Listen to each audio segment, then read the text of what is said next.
Hello everyone, it's been a very beautiful conference, great marriage conference, and I know you've been benefiting from the conference. I believe that he who has started a good work will perfect it in Jesus' name.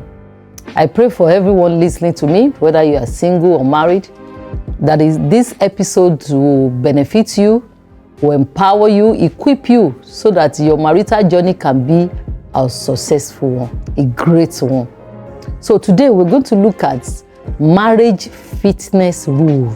We have one of our books, we call it 42 Rules for an Exceptional Marriage.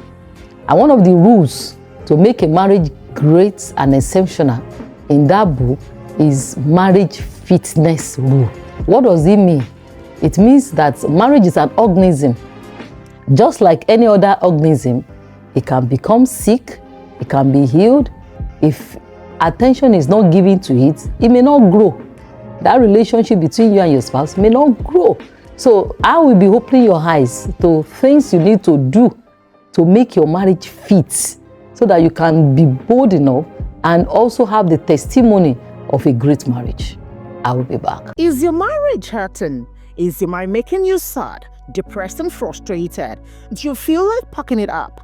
No, don't do it. You need marriage clinic, not marriage breakup. Marriage breakup helps no one. Go ahead, fight for your marriage, defend it because of your future, old age, and your children. You will be glad you did. This is not marriage counseling, it is marriage clinic. Register for marriage clinic and save your marriage today. Go to bisiadewale.com/marriage clinic to start the journey of transforming your marriage today. Welcome back. Now we want to look at activities, things that you as a couple must do so that your marriage can be fit to withstand any challenge as you grow in it. Number one thing you must do consistently in marriage is prayer. It's very important. You need prayer to sustain your marriage. There are many forces working against marriage, and one of the things to do to confront those forces is to engage highest force, which is the spirituality part of God. Enforce that power of prayer to work in favor of your marriage. It's very important. Husband and wife must learn to pray together, and everybody under your roof, you must engage them in this spiritual warfare. Life in itself is a battle, and life may not give you what you deserve except you pray to receive it. So you want to enjoy your marriage, whether you are single or married, please do not joke with prayer. Don't relegate God. You need Him all the way. Call on Him. Whatever is good requires prayer. Whatever is not good enough requires prayer. And whatever is bad too requires prayer. So whatever state your marriage is, call on God. He will turn things around for you. That is number one thing to make your marriage fit. Number two rule that you should bear in mind for marriage fitness is that there must be commitment. You and your spouse must be committed to making it work. Put your contribution into it.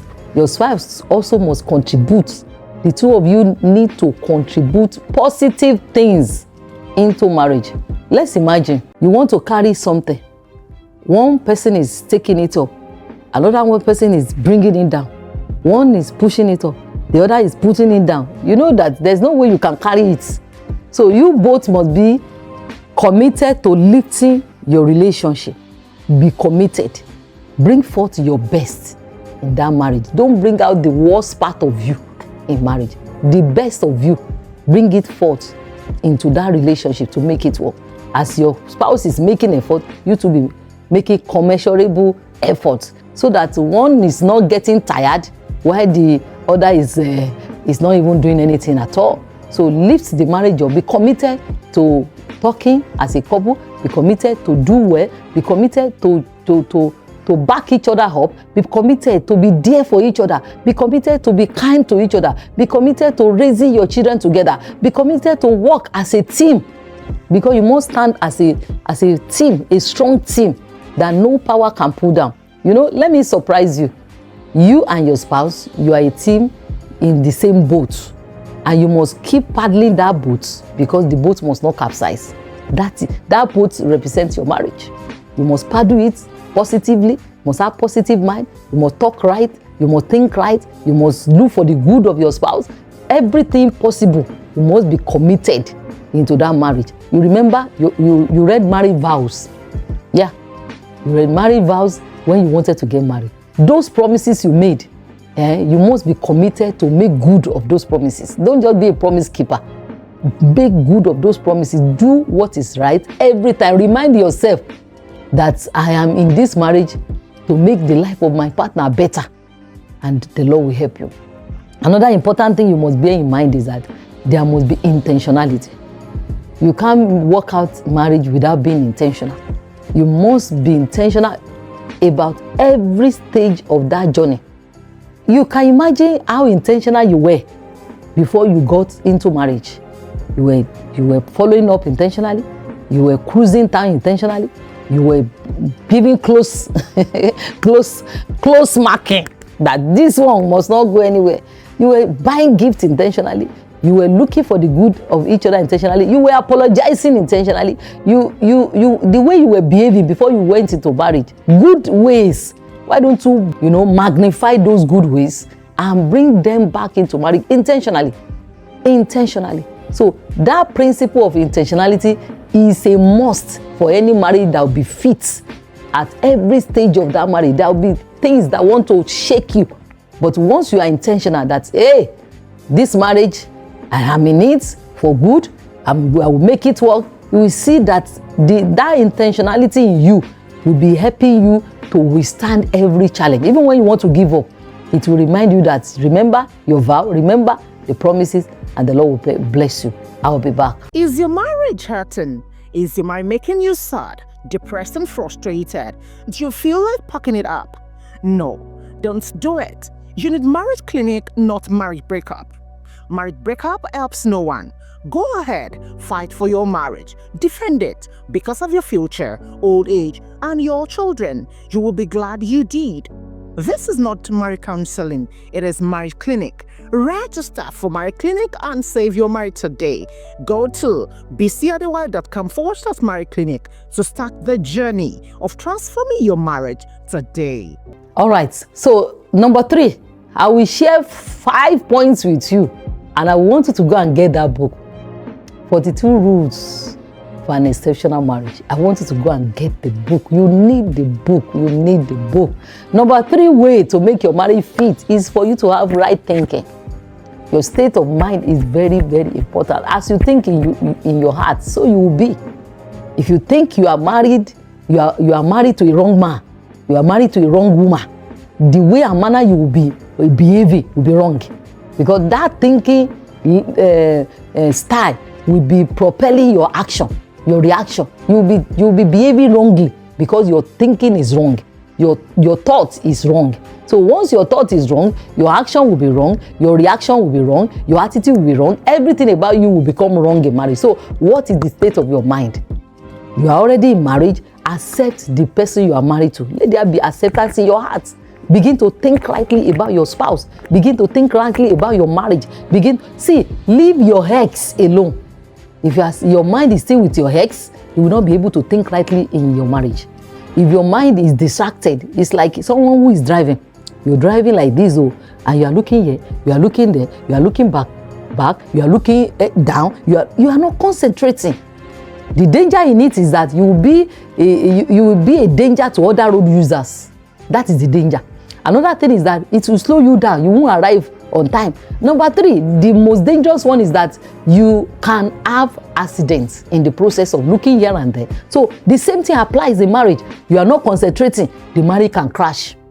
You are not present in marriage. Some people are not present, they are absent. The mind is somewhere with the ex. That person that deflowered you, all the things you have done, the mind is there. So please put your mind, your state of mind, put it right in marriage. And you see that marriage will be fit to withstand any challenge that may come your way. Another important thing is that you must learn conflict management mechanism.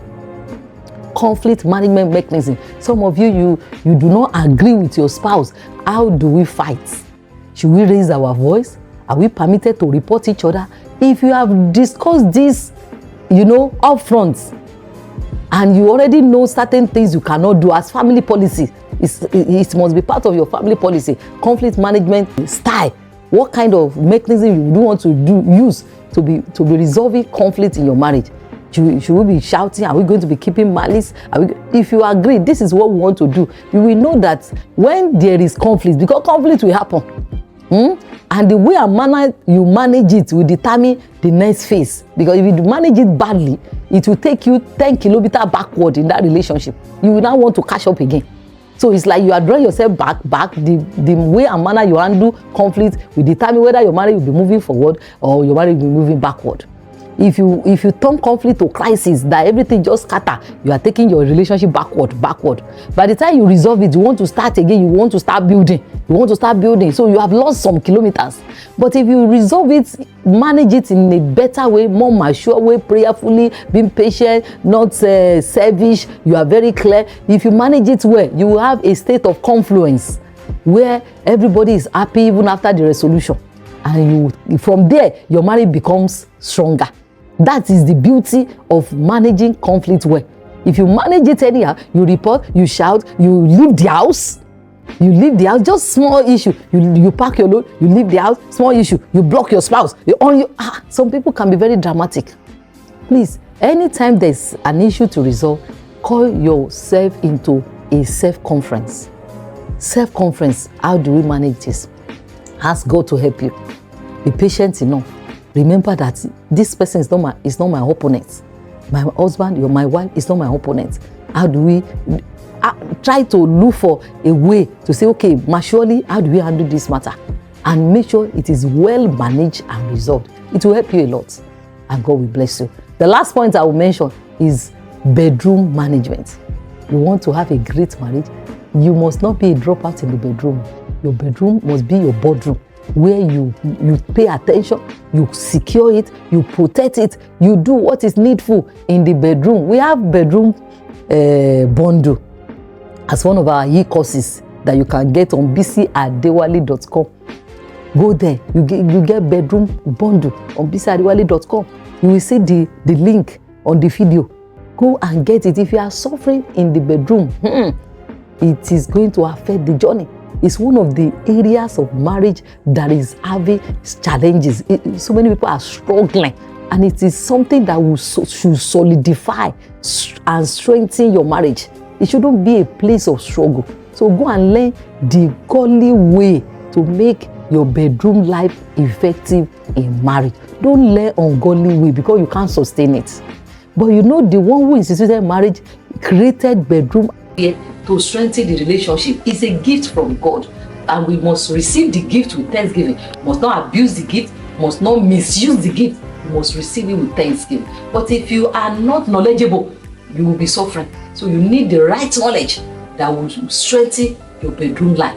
Your husband, yes, he loves me, she loves me, but that part, we must look into it and be intentional about it. Remember to subscribe to this channel.